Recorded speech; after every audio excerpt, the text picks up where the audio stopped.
President Trump promising to return to Florida. He looked at the damage from Irma yesterday. Come on in, Pam Bondi, Florida's Attorney General.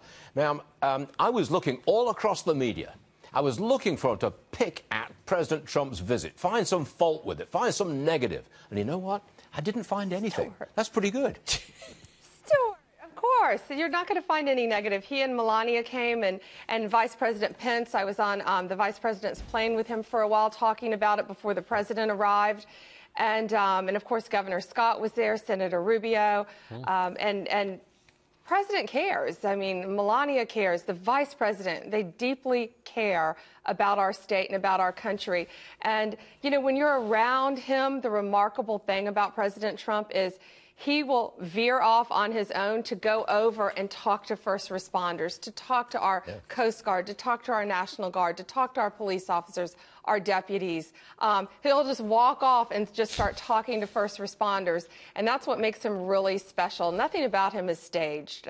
It's real. And the same thing with the First Lady. She is lovely. We were watching, put it on live on television this time yesterday. And you're right. He goes all over the place. He's the live action president, and that's a fact. I have to ask for an update on a very difficult story, and that's the 8 patients who died in the nursing home after being hit by Irma. Can you give us the latest on this one, please? Yeah, as much as I can say is we are involved partially. My Medicaid fraud control unit, we're involved with anything to do with abuse and neglect. The criminal aspect is handled by the Broward State Attorney's Office. My statewide prosecutors are kind of looking at it to work with them, but we have full confidence in the Broward State Attorney's Office on the criminal side. I can tell you, personally, it's horrific. No reason for those people to die. It was horrible. There was a hospital right across the street, and just pray for the folks who are still in critical condition, because so far we have 8 deaths. Yes, indeed.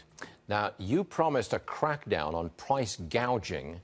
Did you get anybody yet? Did you prosecute anybody? Well, now, it's not a prosecution. Remember, what I can do is, well, I can shame them, which I've been doing constantly on television, especially, you know, when we had a family. Here's one example, Stuart. We had a young family staying at a motel in Bradenton, and they had been staying there at one room rate, and the owner or manager came up to them and said, by the way, we've decided we're going to raise your hotel rate because there are so many people here. We're going to raise it. And they said, we have a newborn baby, and they said, go to a shelter. Oh. Those are the bad actors, but I can tell you we're seeing so much more good. If you remember, we had some, now I can't prosecute people, but I can fine them $1,000 per violation up to $25,000 per day and keep going on that. So we have thousands of, if anybody complains about anything, we send a preservation letter out so we can get the information back to see what's happening.